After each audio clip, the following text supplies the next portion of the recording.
Come on, y'all. Good evening. Figured I'd come on and spend a little time with y'all, so I could come hang out with y'all for a minute on this live thing. What's going on? Curry has started a new show tonight. Got a pretty cool little something I want to talk about. You know, and once you start to take time and work on yourself, taking a little time to improve yourself, doors will start opening. But right now, the doors is closing in, man. Nobody knew that this was going to happen. It's a change. You had to change your perception. Change the way you think. These are the things that I would recommend right now for Brother Love. Words of advice type things. Like, how can he, I don't like to see people in pain or hurt or discomfort. I don't like to see that. Sometimes all you got to do is change your attitude.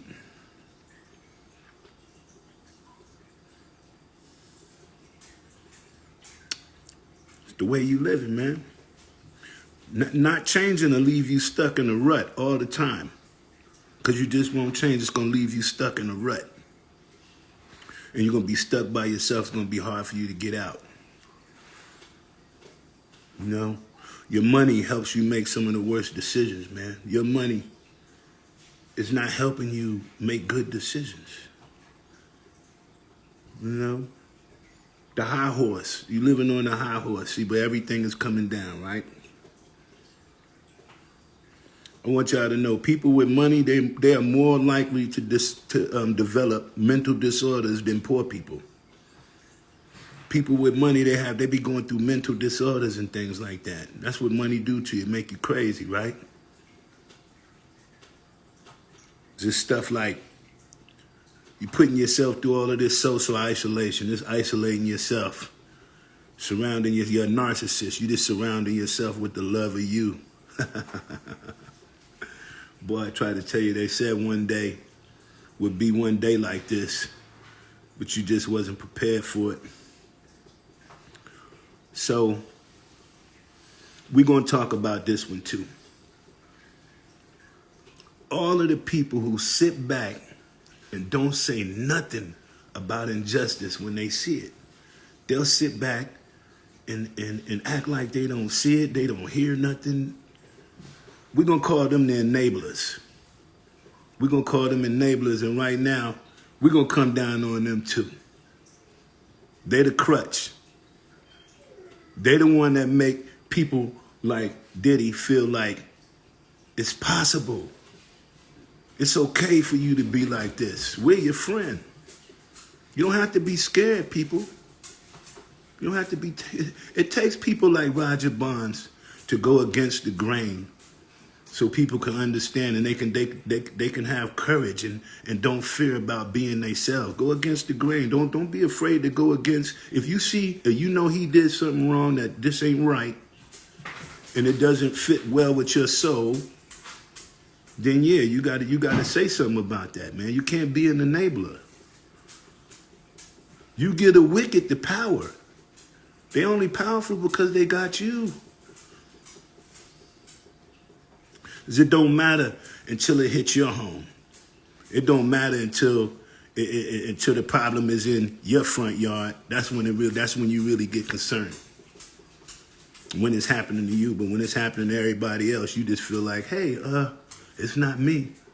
So I might as well say nothing. You know what I'm saying? That's why at this point, when I look at the people in the industry, it seems like I don't have a friend. I really don't care.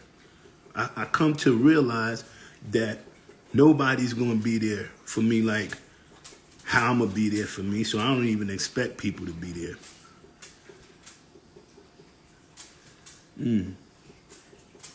Remember, the friends, the enablers, they're going to come down just as fast next. You coming down just as fast because Diddy's your hero. So I don't know, you can imagine what it feels like to see your hero falling. And one day we knew this was all going to happen. And it was just in God's time. It wasn't in my time. I ain't want it. I just knew, okay, it's going to happen. You're an enabler. Get the chains off your feet. Take the locks off your brain. You know, enablers fear confrontation and would rather go along with destructive behaviors before they risk a conflict. That means they're not going to even create conflict. They're enablers. They don't want no problems. We're going to give him the power to feel the way he feel, think the way he think. If you really think about it, the people that you have around you, the enablers are the ones that kept you from growing. You should have known a long time ago. Those was the things that was holding you back, the people around you, instead of having good people around you to give you good advice, help you out, but you're a narcissist. You're a little delusional. You know what an ask hole is? Anybody know what an ask hole is? An ask hole is somebody who can ask you for advice. You can tell them everything positive, you can advise them on the most best things to do, and they still won't do what you advise them on. They're an asshole. They just be an asshole. They still gonna do whatever they want to do. So here's what we're gonna say today. I'm gonna keep it short and simple. This right here is to your social club. This is a message to that private society. Everything about wicked is going down.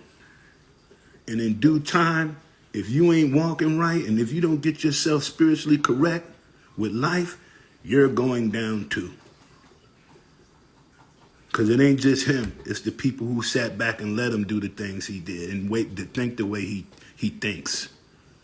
People who won't speak up and say nothing. All of the friends I got in the industry that don't speak to me, feeling like, we're not going to speak to you because we don't want to go against Puff.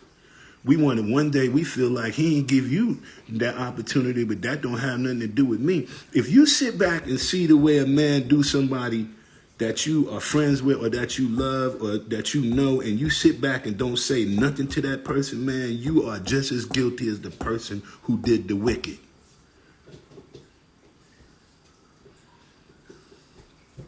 For a long, for a month of Sundays, I've been wanting to really just say things like this, but I just felt like, hey, don't say nothing. Don't pull everybody into this. Don't talk about all of the people who that might be mad at you or can't. They don't even like none of my posts.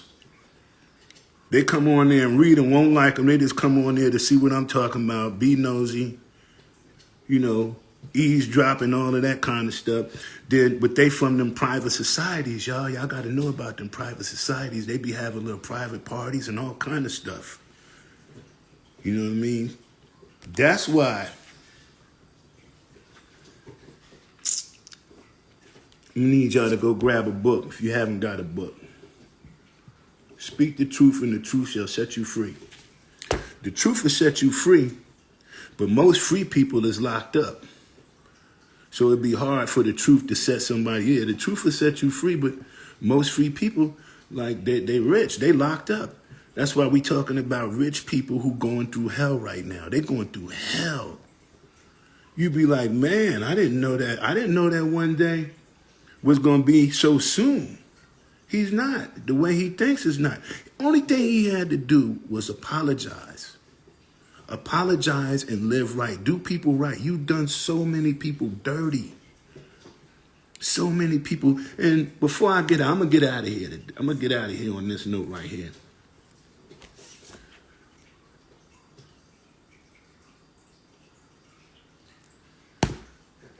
The link is in the bio. You want an autographed copy of this? DM me. I'll get them out to you. But look, I want to say, because of the recent things that's been coming out, people been talking about Kim, and I want us to all keep in mind that she has some beautiful children. She has Quincy, the twin girls, Christian, even Justin. All of those like her children. So let's keep in mind, at the same time what the children are going through. And if you really don't have to say anything, don't really say nothing. And let the universe speak.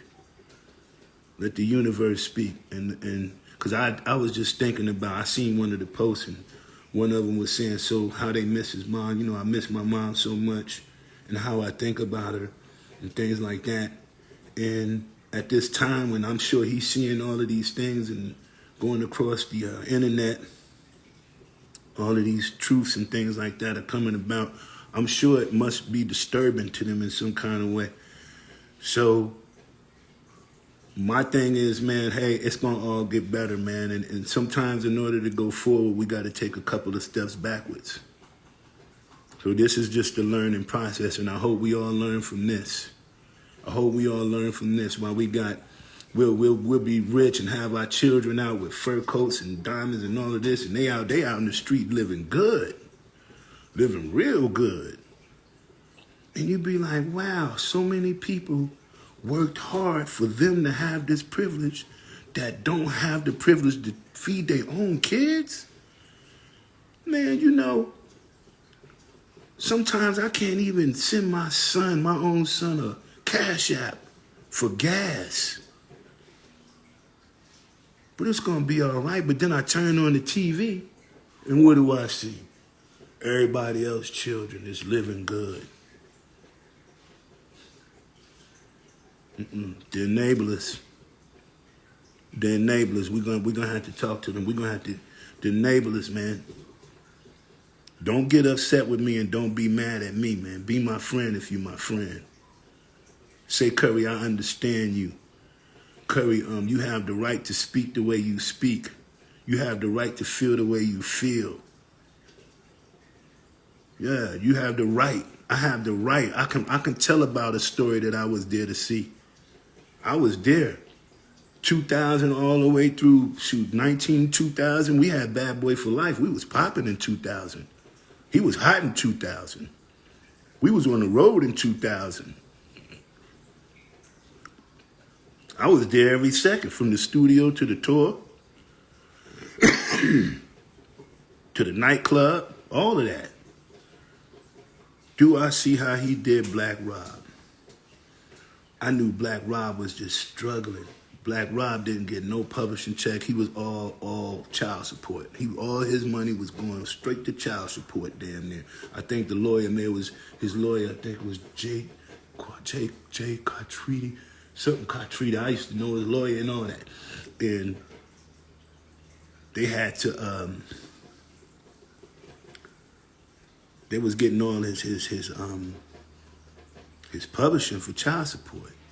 So he never really got that check. So then now he running around with Whoa. Whoa is the number one song on the radio. And how do you think it feels like to have a number one song on the radio and you don't have a dime in your pocket to show for all of the fame you got? What's going on, TXYO? He gave his life to the label, and it hurts to see him go out the way he needed help with health. Yeah. Yes, and folks better read your book, because you spoke about the events and experiences in your book. I read your book in 2020, and woo, it was a good read. Thank you so much, T. Monique here. And I like that. Yes, indeed, he did, and it was hurtful to see him that way. Yup. Yo, it was hurtful. Let me tell you what hurt. I'm going to say it to you once again. It hurt me so hard when I came home from work one day. This shit hurts. It's all right to cry sometimes, because that's how you let shit go. One day I came home from work and I saw my son in the middle of the street holding my dog on a leash. And all my furniture was in the street. Everything I owned was in the street. My son was in the street holding my dog, waiting on me to come home from work. And the only thing I could tell him is, son, it's going to be all right. This is just one part of the battle. We're going to get over it. And at the time, Black Rob was in my house. He lived in my house, so I seen all his dialysis stuff in the front yard, in the grass, all his clothes in the grass, everything. And you know what? We couldn't call nobody and be like, yo, bro, we need some help out here. We need some help out here. We need, we messed up. We need some help. As many times we got on the stage and I helped you write songs. I helped you be famous. I helped you do a lot of things. I sat back and wrote words for you to feel and believe in. And then when I'm telling you this, you don't hear the words that things like, I need help, or can you help over here? This, it's very painful, man, because I lost a lot. I'm going to tell y'all something. I probably got 6 or 7 evictions. Straight up. From the whole time I was with Bad Boy, I had about 6 or 7 of them, because I had to do what I had to do in order to keep things right. I couldn't depend on calling the Bad Boy and asking him anything. I couldn't do that. That hurt. That hurt. That really, really, really, really hurt my soul, to the point to where it scars. But it don't make me feel like, hey, you know what? You're going to be hurt forever or whatever. It just gives you more power, more push to be like, yo, you know what? I'm going to push even harder. I'm going to go even harder, just because he's the way he is. I'm going to go harder. I'm going to do more for God. I'm going to start believing. I'm believing it even more. You know what I'm saying? I'm going to have even more faith. I'm not going to let this right here make me feel like, nothing is right. Nothing, you can't win and all of this. But like, man, I'm not going to think like that. I'm going to always feel like I'm winning, even when I look at him and I think he win. I be like, he's not winning, because in actuality, he's losing. He's miserable. At least I'm happy. So I'm just letting y'all know, man, it hurt to see Rob having to go through dialysis. And I'm like, I had to take Rob. I'm talking about I had to drive him to dialysis. Let me tell y'all what my day consists of so y'all can get it. I get up in the morning. I have Rob to the dialysis probably about 9 or 10 o'clock. Dialysis was off Northside Drive. I lived in Decatur. So I had to drive Rob all the way from Decatur to Northside Drive. He went to dialysis, like he'll get there 9, 10. He might stay there for a good 5 hours, 11, 12, 1, 2, 3. Around 3:30, 3 something, they'll call and be like, Mark, Mr. Rob is ready to be picked up. Now, what was so important that he had to make it to dialysis is if he didn't go to dialysis and missed it, they would refuse to treat him, because they like, at this point, it's our risk. We're the one that's taking the risk if you're not coming in here to get the treatment. So if you don't go for the treatment, they'll take you off of dialysis, and then now they're going to leave you left. So I used to have to take him every day, drop him off at dialysis, go to work for 5 hours, leave work and come back to pick him up, drop him back off in Decatur, then come back out to work some more until late at night, to get up in the morning, to take him to dialysis again, go to work, come back home, and repeat every day, for 3 days out the week. 3 days out the week. And I ain't the only one that did this. WAP did it. I'm sure a lot of the friends he had in New York did it. You know what I'm saying? So I ain't the only one that had to go through it. We all went through it together. And through that whole ordeal, I ain't even speak to Puff. We ain't even speak to him. We used to be like, man, forget that dude. Forget that guy. So I'm telling you, it hurt. It hurt. Sometimes it just stabs me, man. But then when I feel love, it makes me feel better. But it definitely bothered me for a while. So when you listening to people like Freddie P, and you listening to what he's saying, and you listening to all of the artists that that complaining about how life is now, you be like, bro, you could have helped everybody. Everybody could have ate, B. Not just you. Not just you. You the only one you the only one eating right. You the only one. I wouldn't even want to have a yacht and get on a yacht with people without being around the people that help me. I'd be like, I don't want to be around these strangers. You want to be around strangers so you could be a new person instead of being around the people that know you so you can just be that. Be somebody that they know. You want to be around new people so you can do all your weirdo stuff. All that weirdo activity they got going on.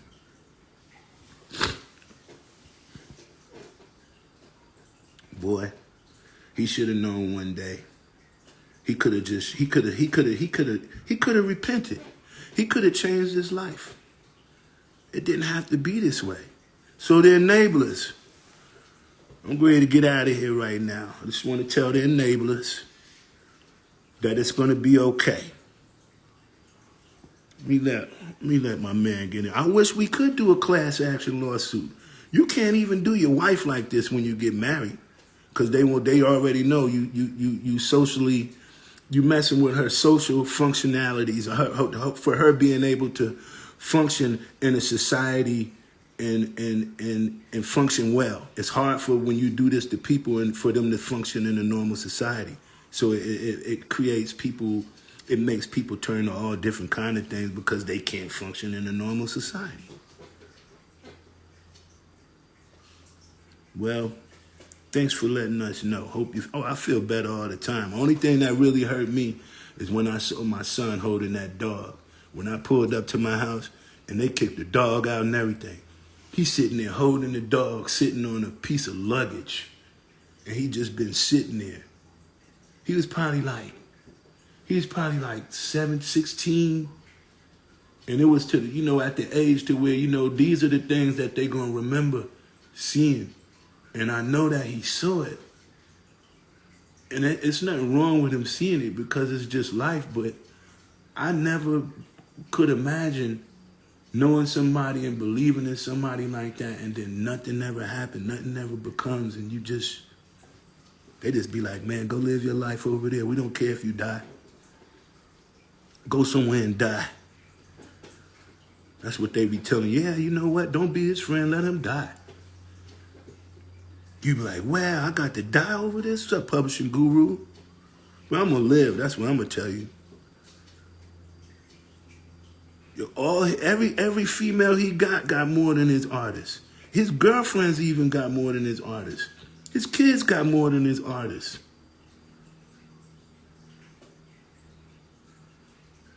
Everybody got more than his artist. All his artists ain't doing nothing. I'm not saying everybody ain't doing good, but the majority of them, man, it's probably like 50 artists that all came from Bad Boy, but y'all might only know about 15 of them, 10 of them. It's like 50. So here, go to the link in the bio. This is my get back right here. This is my get back. So when y'all support this is my get back. This is what's going to help me. This book right here I wrote, that's what's going to help me. I did that a long time ago in 2009, and I knew that one day this book was going to come back to help me. And when I wrote it, I can't even remember sitting down writing this book. I was just writing about my life, and I don't remember sitting down writing the book until somebody says, wow, you sat down and wrote a book? I was like, yeah. They was like, I wish I had the patience to sit down and write a book. I was like, yo, you can write a book. It's not really that hard. You can do it. And I sat down and wrote a whole book about it. And that's where my pain is now. My pain is right here in this book. Everything that was hurting me at the time when I was going through it, I put it in this book. Everything that was hurting me, I put it in this book damn near. Thank you for having a copy. Come on.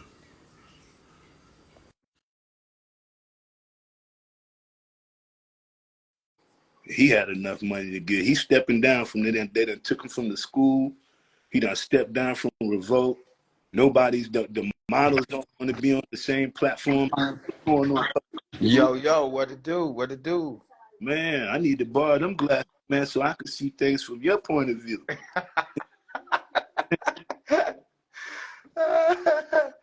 But what up with you? Man, I'm just chilling, man. Just sitting here, just enjoying the roller coaster ride. You know what I mean? I feel you, man. What goes up must come down. So I ain't wishing it, but hey, it is what it is. You know? Yeah. Already. Nah, I was there when you first started, when you were actually talking about the book. Right, right. You were kicking it with us on the daily. Yeah, yeah, yeah. And I figured I had to do something. I wrote that book a long time ago. Yeah, Mm-hmm. yeah. I had my copy. I went and got it. I think like right after you wrote it, I went and ordered a copy. I got to see where it's at. It's probably in my store somewhere. But yeah, And you I see, read it. I read it about 3 or 4 times. yeah, you got to get that book out the storage and leave it in the bathroom now. Yeah, exactly.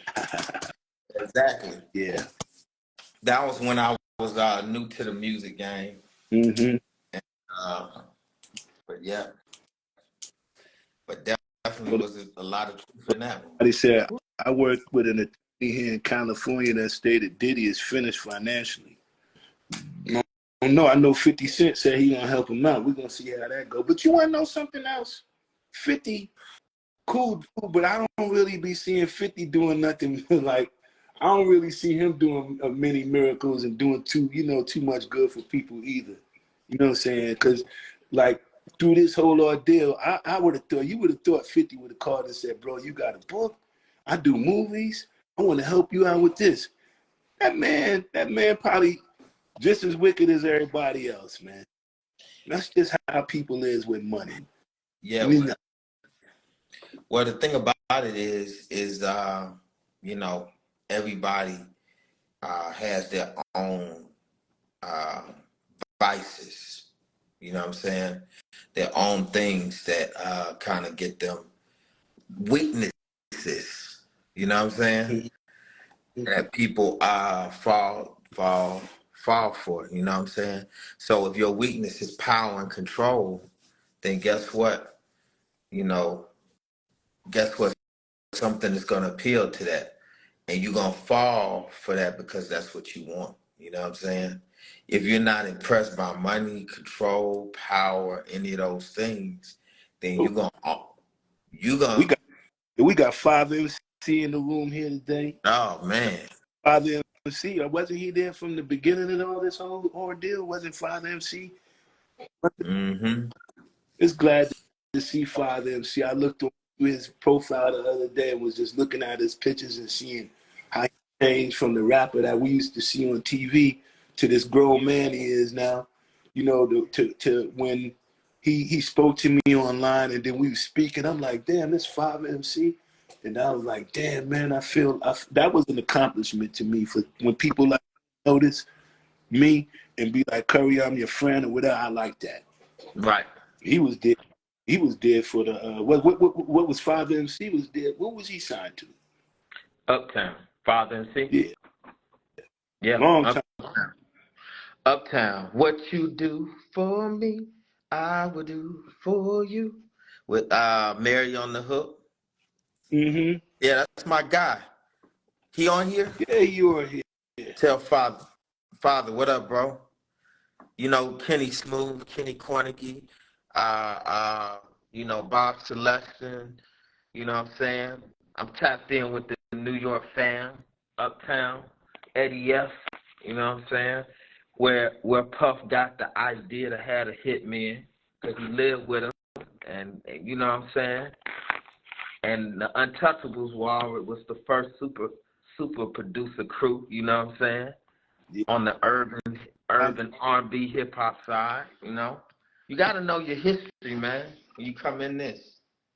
Yeah. Then you got the God over here, Mark Curry, behind the scenes, who helped develop Puff, you know what I'm saying? Taught him how to dance, rap, you know what I'm saying? I taught Produce, write. him how to say words.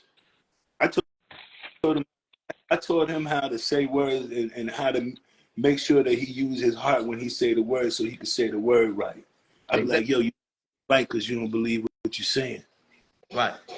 Believe in what you're saying. Don't just be saying it because it sounds good. Believe in it. You know, it's like some people say, you tell them to say I love you. They be like this. They can't say it. Try to Right. say, but all I blow is hot air. That's Right. y'all go to the link in the bio, listen to that secret. That song I got out. Because I say, try to say I love you, but all I blow is hot air. Say you love somebody you don't love you. Oh yeah. Nah, but Yeah. hey, I know the books are flying off the shelves. Yeah, the books are doing great. Throughout all of this, I have something to give people. It's a book. So the books are definitely doing good. So Hey, I but really appreciate. look, if you think about it, everybody else is writing books, You know what I'm saying? But you were the first one to write the books. I So they gotta go back. one. You the first one. So Yeah. you took Because, that brave leap when yeah. nobody else was even thinking about that. You know what I'm saying? And I remember when we had this conversation, you know what I'm saying? Yeah. And I was like, so what? Do what you do. Right. Do what you gotta do. You know what I'm saying? This think about when we going through this thing where people be talking about publishing now, I'd be like, yo, I understood publishing so long ago that you know what, I'm gonna go get publishing on a book, and nobody even knew where I was gonna get where I was gonna come back at. I said, yo, Right. forget me. I'm gonna go over here and write a book. Right. That's a different intellectual property since the other one was divulge stuff, you know what I'm saying? I'm gonna start me a new publishing train. Oh yeah, a whole new life. I said, yo, and I stood by it. I was like, I'm doing this before anybody get wind of it. Hey, but look, like a lot of people, I want to say on this, I want to give you your flowers because at the end of the day, it takes real gumption to speak out against things that are not out of your experiences. You know what I'm saying? A lot of people are scared to speak up. You know what I'm saying? And speak out. But you weren't, you know what I'm saying? And that's pretty much how I am. I don't care who you are. I don't care the level of the height of it, because when you come from something greater than, and you know where you come from and whose you are, you're not afraid of anything. You're always going to be a pioneer and a leader. You know what I'm saying? So you always been close with us. You know what I'm saying? Thank you, good So, brother. And you know what they be saying now? They were saying, you know, that one day was going to be somebody that was going to come through and do this. And the person that do it was going to be a lot of people. I've been that one person a long time. They do it. I've been right. on it and pushing and working. And sometimes what I had to do in order to hurt somebody was just smile and just maintain. Right. You know, the best way to hurt somebody is never ask them for nothing. That's it.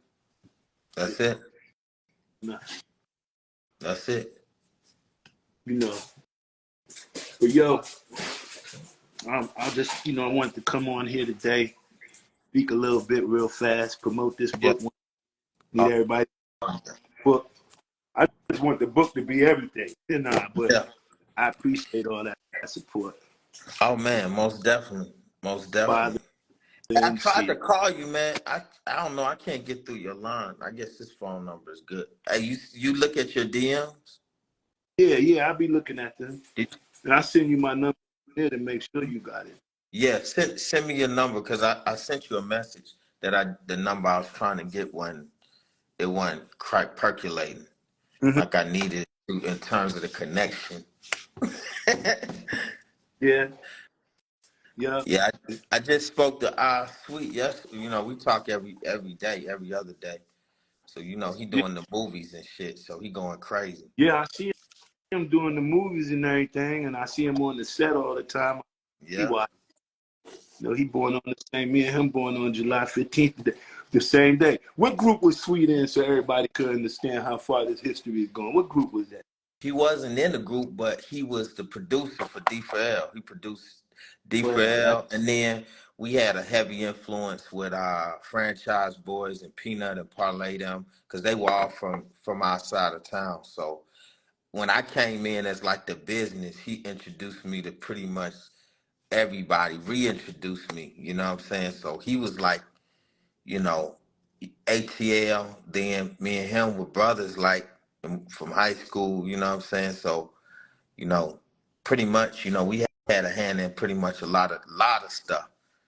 I mean, you were around us when we were running around doing a bunch Yeah. of stuff, man. So when I was around, you know what I was doing when I was around. Yeah.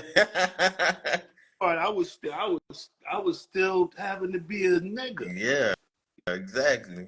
And then just so happened that was one good thing because I was always able to maintain and make money here and there. Yes. You understand? But Yeah. I didn't. It was a time I just thought that I was going to ruin my life if I didn't stop doing the things that I was doing. I always could see. I could vision and see things happen to me before it would happen. Like I knew that I had to stop going to the club. I Right. knew to stop hanging around certain people and going, there's certain places I was like, I got to stop doing that because I could see wicked things happening to me if I didn't change. Right. And I changed. And when I changed like the way I was just saying a minute ago, when you change the way you think, change your life. Yeah. So I changed my life. I reinvented myself. I killed the part of me and said, you know what, that Mark Curry right there, rest in peace. Let's get rid of him and let Yeah. me be a better, new, and improve myself. And Yeah. that person, that the respect level that I got from that part that I learned from it was more like respecting myself. You know what I'm saying? Like, Right. respecting my lady. Yeah. You know what I'm saying? Just being a man. The only thing that I got now that I got to work on, which I'm doing next, is just being the best father and the best grandfather because I got 2 grandkids now. Well, I got actually 1, 2, 3, 4. I got 5, 6. I got about 6 grandkids now.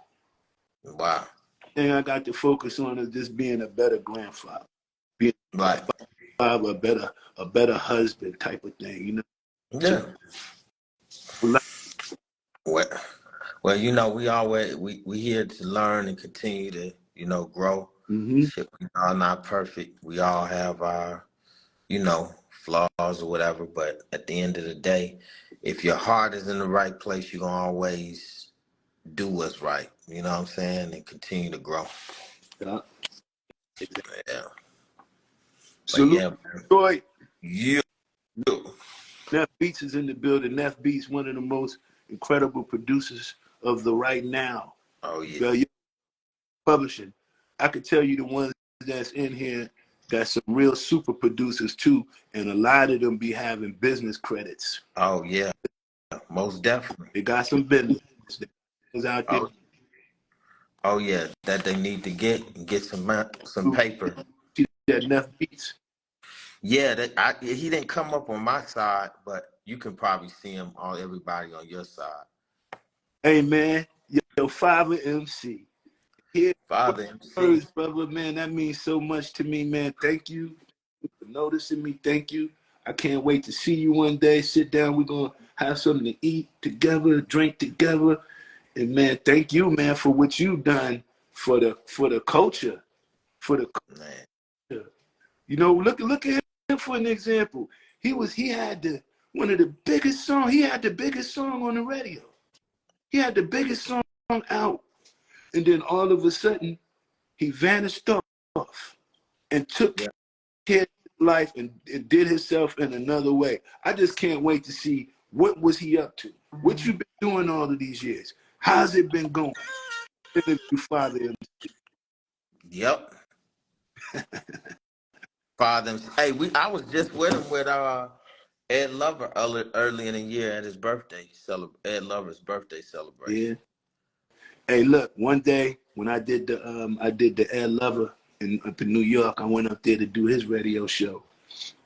And when I did his radio show, it was right after I did Wendy, and then Ed and them called me. They was like, "Yo, would you come to do a show here with us?" But I was like, I didn't want to do no shows with people. It was scheduled, so I was like, if I do a show, I don't want to talk about it. I'm just gonna pop up. I don't want nobody to know that I'm coming or nothing like that. I'm just gonna pop up because I was like, yo, if you leave this radio after Yeah. you on the radio talking about this dude, when you walk outside, now you got to watch it. You got to be watching over your shoulder. Yeah. Yeah. Man, look here. Look So here. look, I'm gonna finish with Yeah. Ed Told. Ed, Yeah. when I came into the 105, I'm like, yo, he was like, Mark, the way you feel is the same way I feel. So you don't never, everybody ain't with Puff. I want you to know that. He says just as many people that don't like him as there are people that like him. And he said, I'm one of the people. He said, when I did something, he had a business venture with Puff, and Puff wanted to take the whole idea and leave Ed with nothing about the idea. He just wanted to take the idea from Ed. He said, I ain't really like him since that part. Yeah. And so then he was like, so you don't have to be afraid to come up in here to do a show here because everybody in here is on your side. Right. That was good words from Ed. You know what I'm saying? But Yeah, he a stand up dude. Stand up. Great. Him and the real my man, that Tanner Smalls. Mark Payne said, Mark, I don't have no producer's credits. I think Mark Payne came from Bev Top 10. He came up from that Michael Bivins Oh, era. okay, yeah. Ooh. Yeah, he one of them producers. He nice too right there. So Mark Payne, do not play with me. I know you.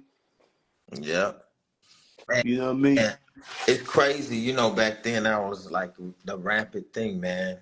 These producer credits, man. Nobody was getting their splits. And, oh man.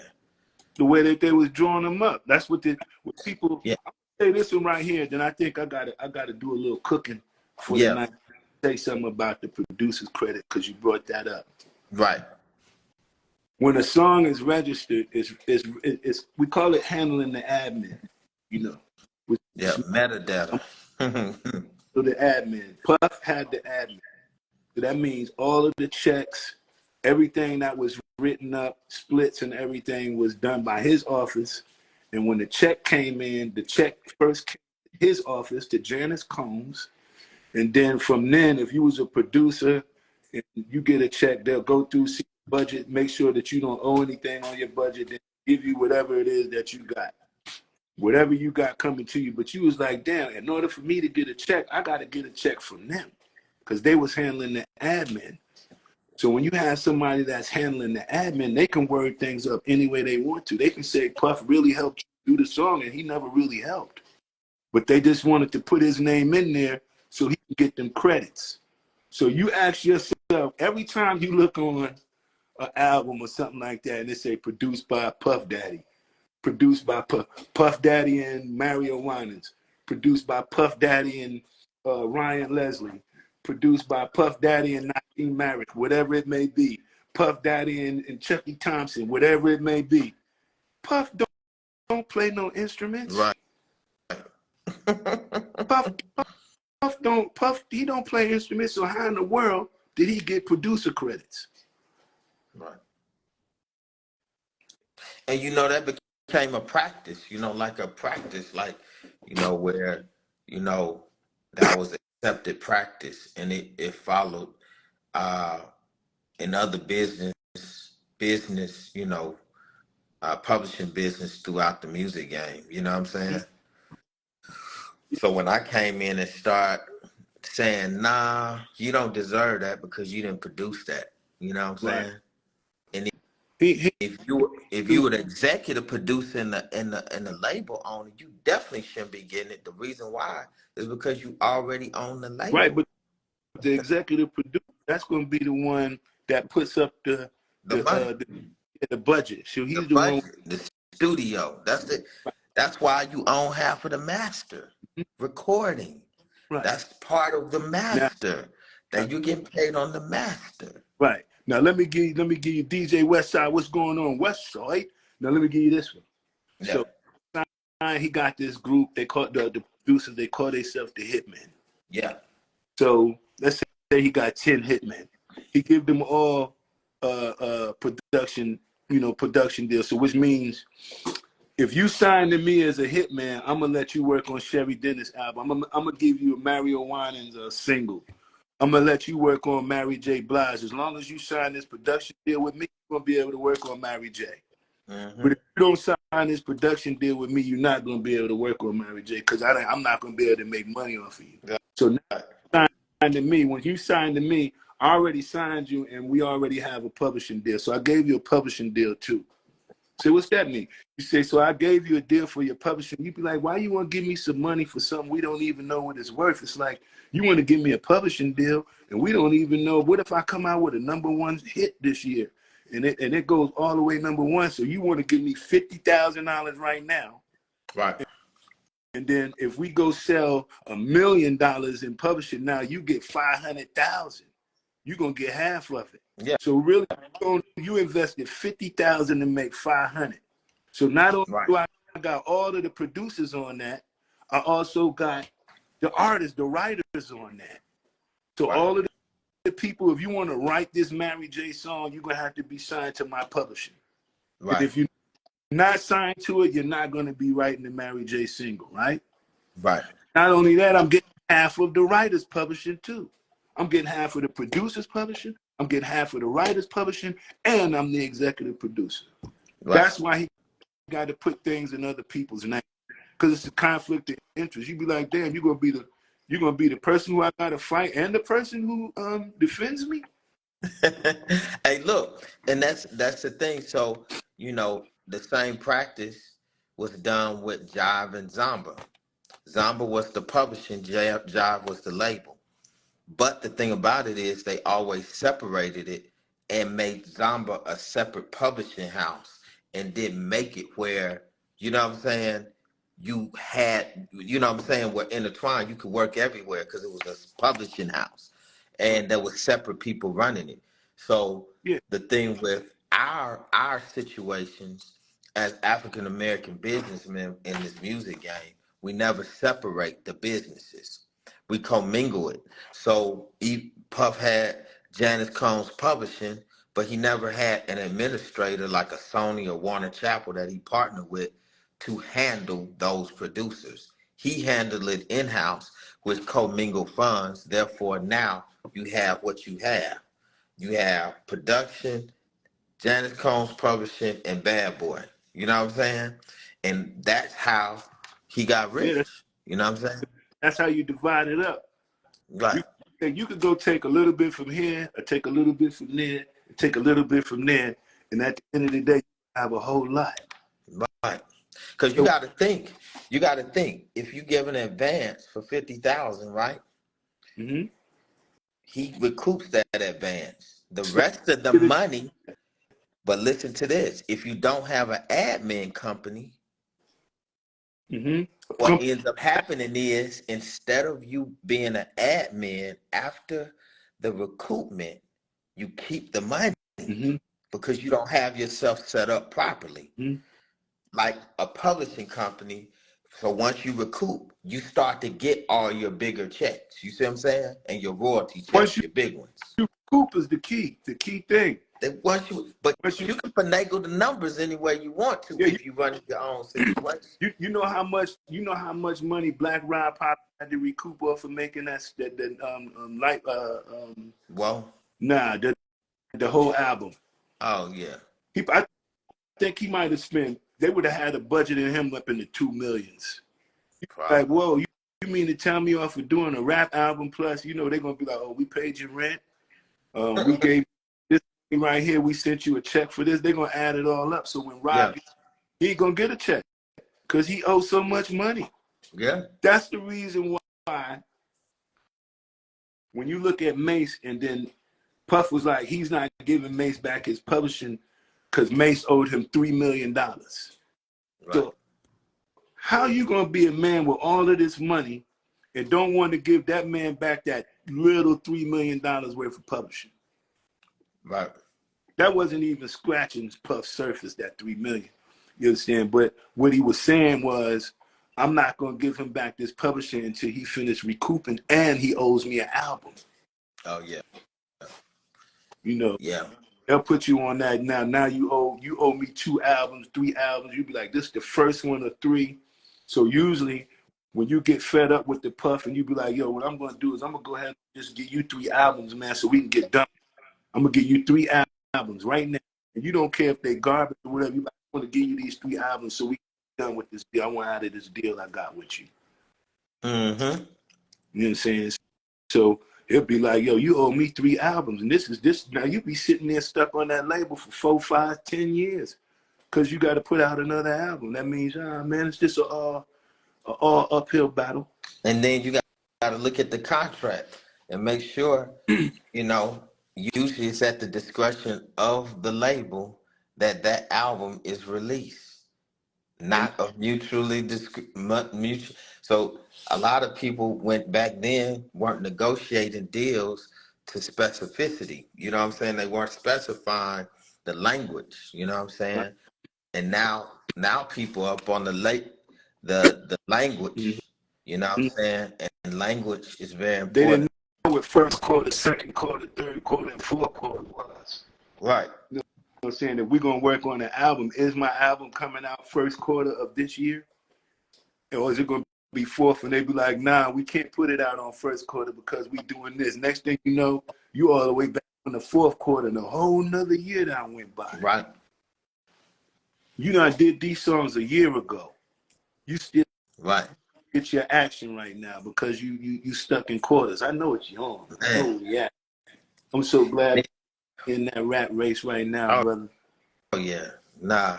And you know what? Now because of the independent whirlwind, man, people aren't, they don't care. They releasing projects, you know what I'm saying? They understanding what it's about and they putting their music out. They marketing it, you know what I'm saying? It's quarter, second quarter, third quarter, and fourth quarter no more. It's just called internet. Yeah. You put it out, do it Yeah. whatever you want to. Yeah. That's why they was just had this thing about some guy was just signed as the new vice president of Def Jam. You know what I'm talking about? Oh yeah, Riggs Morales, who used to be over at Interscope. So does companies like Interscope and Def Jam and those kind of imprints, do they matter now? They matter. I mean, they matter to a certain extent. You know what I'm saying? Tell me what Uh, they work to, because I'm trying to figure out, because it seems like they won't stand by you or support you until you go out and make it happen for yourself. So that means once you go out and they be like, well, you need to get your streams up. Once you get to these many streams and then you have these many fans, then we're able to go ahead on and work. So now you got to work hard to get your streams up, right? For them yeah. to even be interested in you. Well, and you know what? There's a shift now coming where the analytics now are not about to be not as important as the real talent. It's coming around. Uh, and it's going back to really making stars, because what we find is analytics show you what a hit is, but don't really show you what an artist is. And so when they get into the major label bubble, and there's no artist development there, and there's no people that have real ears that can actually put records and put hits together to make that artist continue to Right. roll, then what you find is that now you just spend a bunch of money on something that's a depreciating asset. And so if you have a monetary background like I do, depreciating assets, then what you find are disposable. So now you just wasted and wrote off $5 million deal on a single or two singles that an artist put out that was successful, but they didn't prove a track record. If you notice, back in the day before artists really came out, they had 3 or 4 years where they were developing and when they were recording, Do, they were, yeah. Do you think honing that the skill. development? Huh? Do you Do you think if Young Thug had artist development, he would be in the situation he is today? Definitely not. I think most of the artists that now you're gonna have people that make their own decisions and fuck up. That's just part of it. But most of the artists back then, the development came all the way around. Life development, you know, you had mentors, people there. You know what I'm saying? Somebody guiding you, telling you, nah, this is what you need. You You used to had have media training. yeah, we used to have media training. Yeah, media training. I Yep. mean, we just sit in the room and they'll ask all of the questions that they think people will ask you that'll make you say something stupid. Exactly. So when you get out there in public and you get on the TV or whatever, you're gonna know how to talk. They don't Exactly. get training no more. Nah. They don't have artist development. Remember they had the groups have to go to rehearsal. Yeah. You have to stand in front of the mirrors and keep rehearsing till y'all get your routine. It's called the routine. Yep. None of that. No more. Think about it. Ain't nobody really dancing like that, you know? They don't have no So, more routines.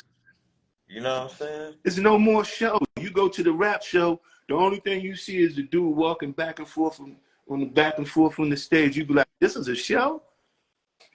That's why I don't go to rap shows. I don't go. I'm not. I would never want to. I'd rather watch TV. At least you could see them interact Back more. in the day, now you went to a like Up and Smoke tour and the Bad Boy shows. You know, I mean, y'all were doing some different shit. It was a whole dance. It was climbing up. Y'all were, you know, y'all felt the records. You know what I'm saying? Y'all Mm-hmm. laid it out Yeah, on the stage. that was then. The But golden era. golden. But those days is just water under the bridge now. Uh, Now, hey, but look, I believe one thing about it: what goes around comes around. definitely. You know what I'm saying? And so what was will come again in a new form. And the shift is Mm-hmm. happening. We just have to be there and be ready for the shift. Yep, I'm ready for the that's shift. it's happening. Cause you want to know, I got to get ready to cook here, Yeah, right? go ahead. But I want to say one thing real fast before we get out of here. When you're going through things and things don't seem like it's going your way, you want to know the quickest way to get on your feet? Mm-hmm. Miss your car note. Yeah. Yeah.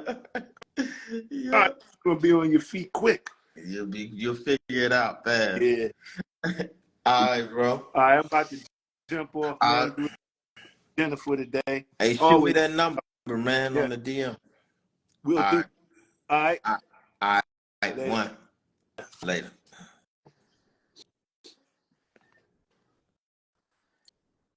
So this is what we're gonna do. Before I get out of here, I got to cook. I'm gonna need everybody to go to the link in the bio and grab you one of these books. I need you to have this book. That if Kevin Wells is doing that. Yo, Kevin Wells has a new R&B group. They out of Dallas, and he is bringing music back. He is working so hard to bring the music back from what we used to listen to. He's doing it because this group that he has is actually incredible. And I can't wait. D Harlem is in the building. That's my brother. You understand? The group that he has is in. They're an incredible group. They singing, they rehearsing, they dancing. He's doing what record execs used to do with artists back in the day. So let's give a shout out to Kevin Wells. And I would like to hear from you too. DM me or something. You understand? Because I don't be hearing from my friends. Whenever Puff go through stuff like this, I don't be hearing from my friends. They don't reach out and say, Curry, I hear you, or Cuddy, or whatever. I don't hear them, and I be like, damn man, reach out to me, man. Say something to me, man. I don't know.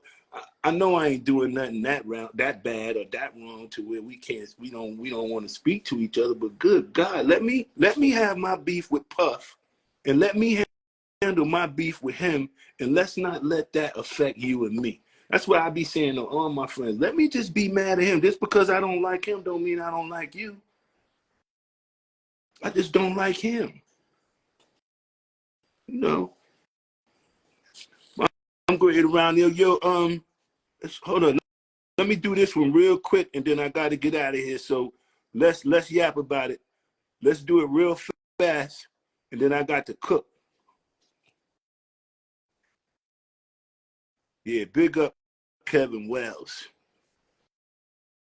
Mr. Rip, what's going on?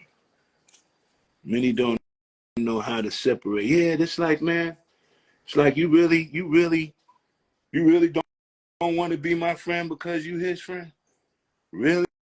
You don't want to say Happy Thanksgiving to me. You don't want to say Merry Christmas, um, Happy Birthday. How are you? What's up? I haven't talked to you in a while. I don't have friends that call me. I always call my friends damn near.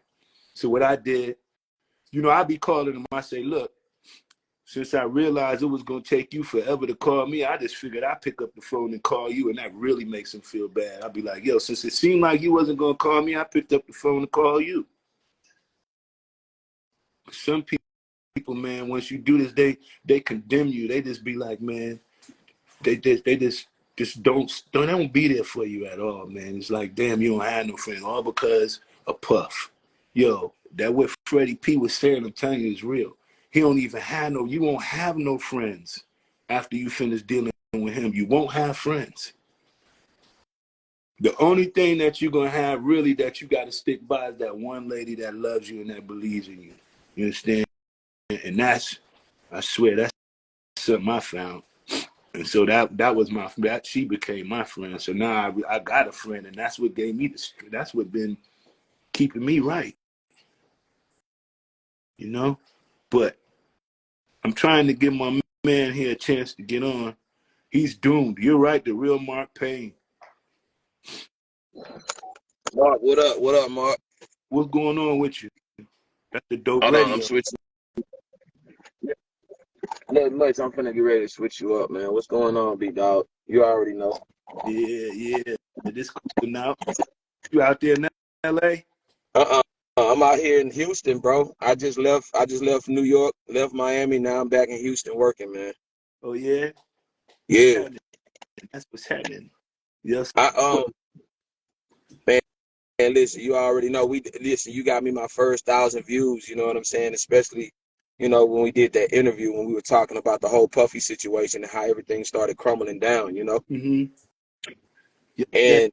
And when you start talking about Black Rob, I take that one personal because he's one of my favorite artists. Because my name is Robert. You know what I'm saying? I kind of resonated with him at an early age, especially with his first album, Mm-hmm. and just watching this whole thing crumble down the way it's crumbling down. One thing I always remember, um, when you have the type of attitude and the type of demeanor and behavior that he has, that's nothing but of another culture. That ain't our culture, bro. We supposed to be able to spread love and spread that honor amongst each other. Just like how you talked about earlier about showing love and giving back and shit like that. A lot of these people that they choose, they adapt those same behaviors of that other culture, and they keep that they're the straight gatekeepers to keep everything flowing the way that they want it to flow. To have the type of mindset like Lear Cohen, Clive Davis, and all of these people, they adapt those same minded individuals to keep things the way that they are. Right. Yeah. But you notice whenever you got those execs and things like that, like L.A. Reid, they'll send somebody to school to learn business before they'll give them a job. So when they go to school to learn business, that's why I kind of think that the line comes in. It kind of takes you away from the culture and now it puts you in a whole nother world of business. And in business, you're gonna have wrongdoings.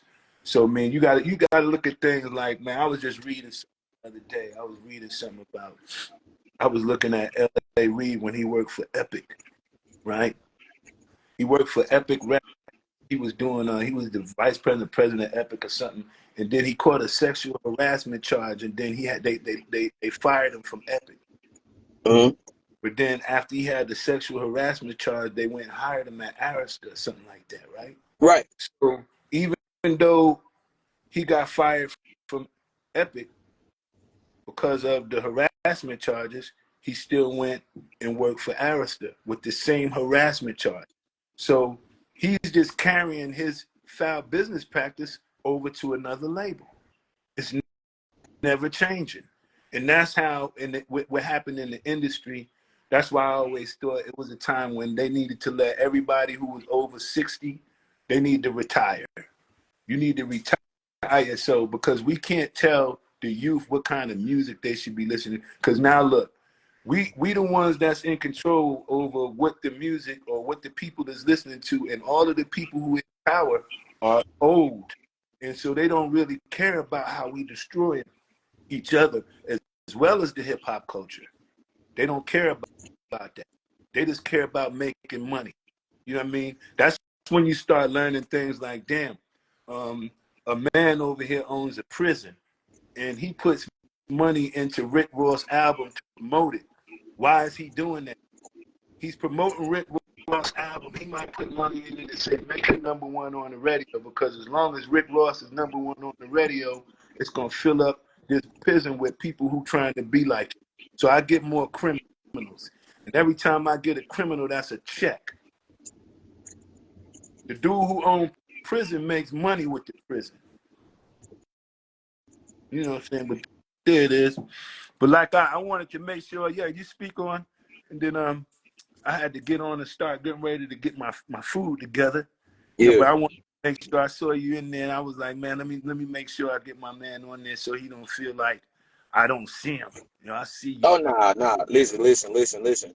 You know, when we first had that conversation, bro, it was enlightening to a lot of people because a lot of people don't know. And as I used to be into the music industry and wanting to get signed, I started seeing the game become younger.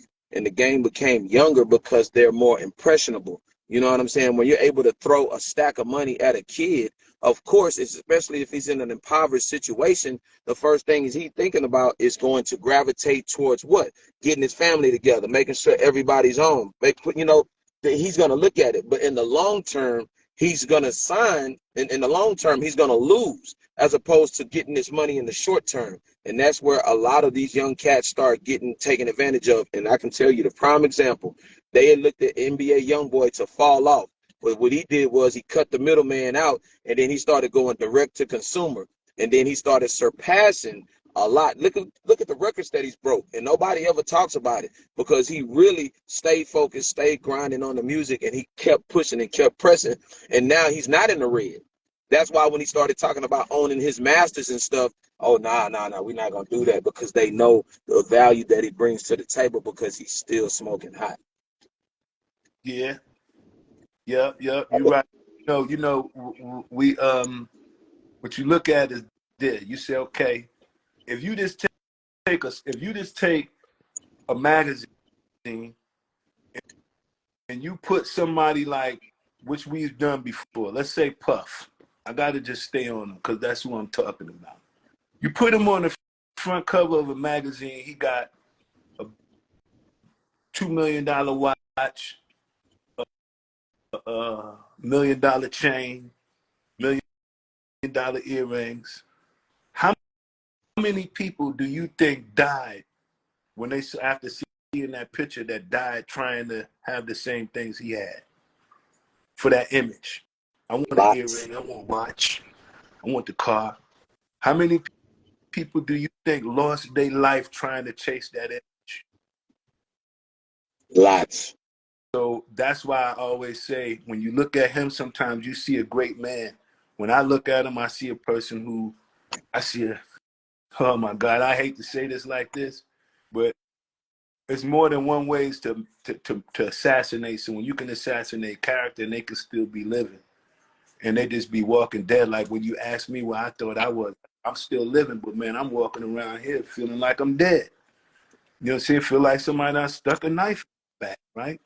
So when you look at that and you say, how many people you say lost their life over chasing that image. So when you look at them and say, I don't see a great man, I see a murderer. Yeah. That's that's why I said it resonated with Black Rob to see him go through what he went through, especially, you know what I'm saying, going through dialysis. And this man ripped down the tunnel, you know what I'm saying, went everywhere, you know what I'm saying, repping that bad boy because he felt like he was a part of a family. You know what I'm saying? He felt like that Puff in him was family. You know what I'm saying? Because when you hear that name family, and I tell anybody in the record industry, watch when people say that word family because their interpretation is from a business standpoint. Yours is going to actually be from a intimate, you know what I'm saying, close standpoint. Yeah, they don't really care about being your friend. They just care about how much money. How can I use you to make a check? How can I be a part on what you got going on? You understand? You wrote a hot song. How can I get in on that hot song? You be like, how can you get in? I don't want a verse. You want to do the beat or something? No, I don't want to do the beat. What you want? I just want half. Like, damn, you want half? Damn, that's a lot. But yeah, we got to do this again. And I might come back on maybe tomorrow or something, but when I'm on, we can always do this, man. Put another show together. Let's do another show. Let's get another 1,000 views. Yeah, let's do it, bro. You already know what time it is, and you already know. Like I say, you was one of my favorite artists, especially on that album. So you already know. You know what I'm saying? That my heart goes out to anybody that was on that label that was trying to get ahead of the game and didn't get far. You know what I'm saying? I really empathize, and I really feel like my platform, I can say what I want. You know what I'm saying? I'm unsullied by sponsorship, so I can say whatever the hell I want. And you know what I'm saying? We could just talk real. Yeah, yeah. That's what's up, man. So yeah, we're gonna get back on it again. We'll have fun talking. You know, good time. Sure, everybody did. Let's get that next show. Let me know. Hit me on the DM when we gonna get on. What we could do. Bet we're gonna Let's rock do it again. out. Yes, sir. 100. My man. I like platforms. I like them platforms too. All right, so listen. I gotta get ready to sign out because I gotta cook for real. A man don't cook, a man don't eat. And listen, you can't always go out to the. Let me tell y'all something about me. Y'all ready?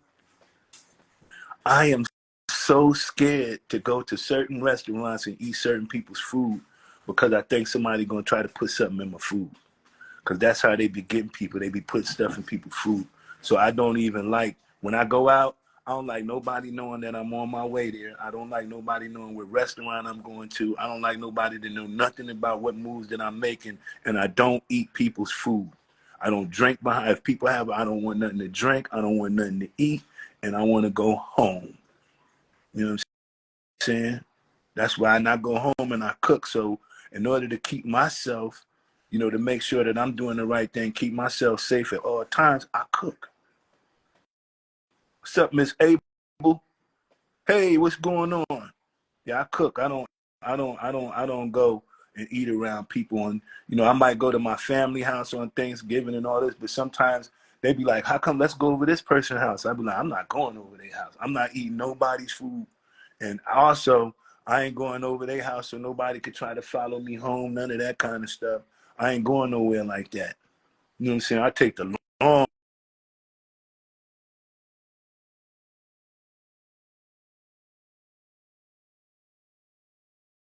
Sometimes I move right next to the. If I live somewhere, I want to live right next to the police station because I just like that, man. I just live like that, man. And that's how I am. I don't eat. I don't like eating. I cook my own food. Yup, cook my own food.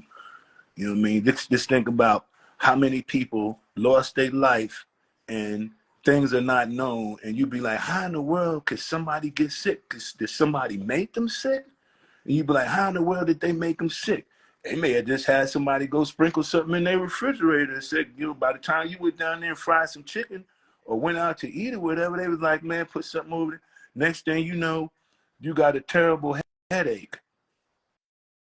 Next thing you know, your life is on the line. You be like, what happened? It was something that you ate. What did I eat? Somebody put the Watutsu in your cereal. It was in the milk. So when the milk was in the refrigerator, the milk looked regular. The milk had some other shit going on with it. I got poisoned in Miami. I know you was in the coma, but I'm glad you're all right, bro.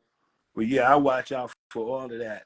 Drinking, leaving your drink somewhere, drinking around people, friends and all of that. I'd be like, look, if we all friends, everybody bring your own drink. Come on, let's go, Mark Payne. Let's do it. Let's do it, Mark Payne. Let me pull the real Mark Payne up.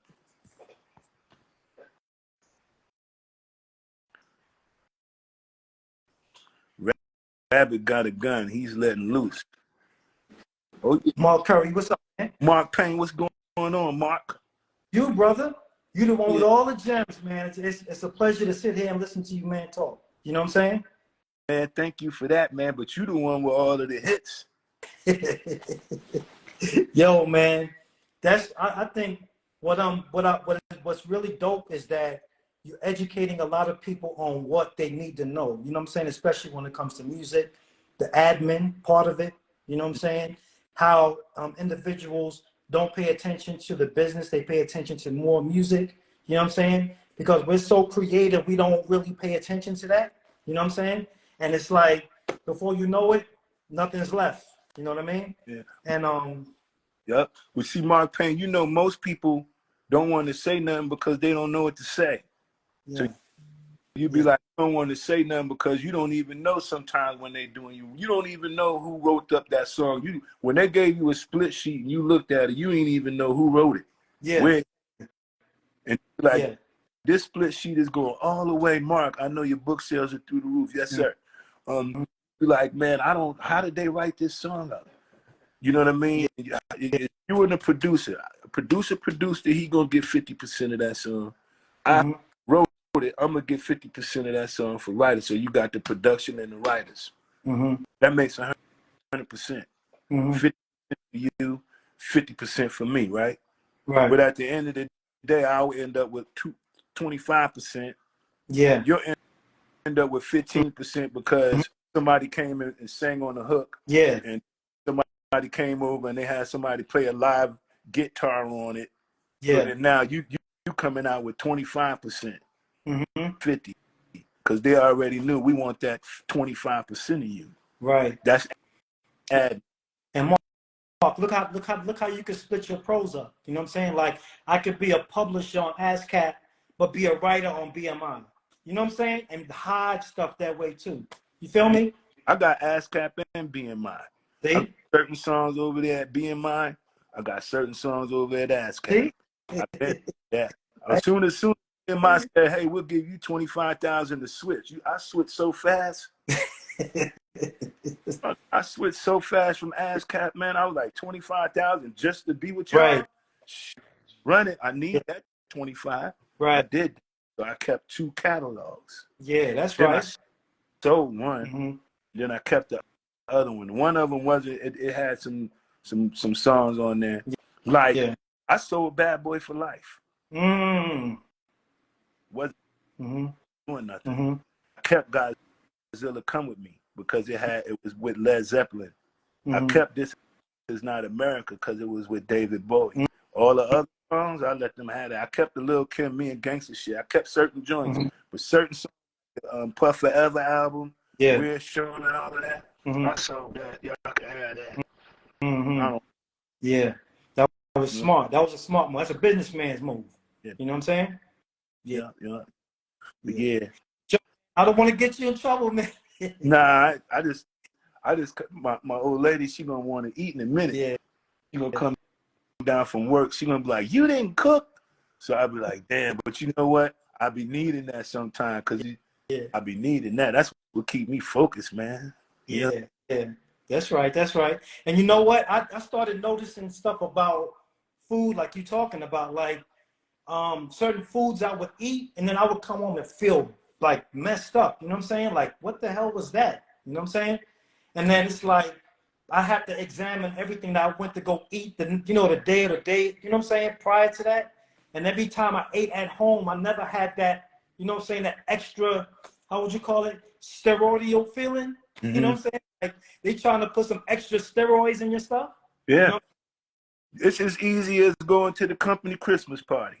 You Yeah. go to the company Christmas party, you be like, "Wow, we at the company Christmas party." They, they go Mark Payne right there. You know he's one we want to get right now. Word. Yeah. Yeah. Sprinkle cupcake. Yeah. Sprinkle That's a fact. A fact. cupcake inside that drink, and then go ask him if he want to drink. Just go up to him and say, "Hey, Mark, man, this is a good year. Here goes, man, here's your cup. Let's take a drink." You be like, Yeah. "Sure." Thinking about it, you be like, "No problem, man. Let's go ahead on, man. Pour me up." Next Mm-hmm. day, they pour you up, and then you get home, and then you be like, "Damn, my leg is falling Yeah. off. Yeah. Damn, That's my arm is missing." You be like, "What happened?" They be like, "Man, they not put that something was in your drink or yeah. something." Yeah. Yeah. That's a fact. So I don't do the Christmas party. Yeah. I want to go to no Christmas party. I don't, and I'm not. And when I go, they be like, "You want this? You want this?" I'd be like, "No, I'm all right. I'm all right." And I'm so smart. If I did do that, instead of going home, I go to a hotel. I might stay in a hotel for 2 days, Right. just so I can leave when I want to. Yep. Smart thinking. Smart thinking. Yeah. Yep. But yeah. Let me go. I'm gonna be back on later. I know you're gonna be on later on doing some of the Christmas. Yeah. I got an interview at in the next 30 minutes with the Rec Boys. So if you got some time after you eat dinner with your girl, you know what I'm saying? Come check it out. You know what I'm saying? And then we could build later on. You feel me? Text my phone. You got the number, right? Yeah, I got you. My phone, and then when y'all on, and then I'll come make sure. Excuse me. You know, it seems like I'm coming down with a little cold out here, but I definitely ain't been eating no cupcakes. Yeah. All right, man. So just text me, and then I'm gonna come chime in the room today. Okay, I got you, man. Bet. Hello, bro. Mark, I think the back book deserves a visual unpacking that the tales from the house. I think the book deserves a visual unpacking the tales from the house. Golly, respiratory failure, all of that. Ooh. Yeah, you gotta watch it, man. Don't you got people you don't feel too safe about, you ain't too sure about, man. Don't drink nothing out there refrigerator, no water, no donuts, none of that stuff, man. But yo, I'm going to get out of here. Once again, I know y'all going to be going to the Christmas parties and all of this. But when you go to that Christmas party, stay away from the open champagne bottles. And if you ain't the one that opened it, don't even drink it. So in order for me to pop, I got to, if I'm going to drink out the bottle, I'm going to have to take the cork out of it, the wrapper. I'm going to be looking at to make sure it wasn't pre-opened. I'm like, all right, this wasn't pre-opened. Seemed like it's pretty safe. Or I just be like, yo, you know what? I'll be like, here, let me pour you one first. And then if you pour somebody a drink and then they put it down and be like, hold on, I'll be right back. You be like, all right, cool. Put my drink down too. I ain't drinking my drink till you drink your drink. We're going to drink together. What do you think about 50 wanting to buy Revolt? I have a feeling that it's going to be up for sale pretty soon. So I think 50 is doing a real good thing. It's going to be for sale pretty soon. Somebody got to buy it.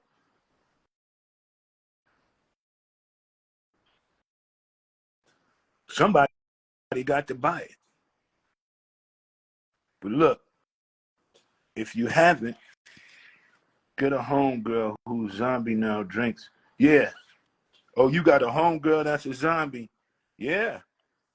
You got people that some people that stole this by a drink they had 10 years ago, 15 years ago.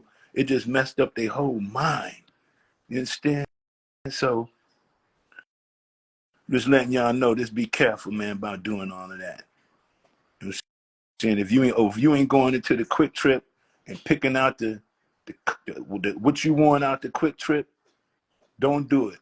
If you don't know the person who's going there that say, hey, you want something? Just say, no, I don't want nothing. Matter of fact, since you asked me, do I want some, I don't even want to be around you. You just scared me. All right, y'all. Go to the link in the bio. DM me for autograph copy. DM me for the autograph copy. If you just need to go to Amazon and get it, look at the link in the bio. Just go right to the link. And then also in the bio, I got some links to 2 songs that I released recently called, one is I Am, one is called Secrets. Listen to Secrets. It'll tell you a lot. All right? Peace and blessings. T Monique here. A-OK. Joined in late, man, but we about to sign out. Peace to all the fanboy, the former bad boy. This is crazy, yeah. Man, shout out, man.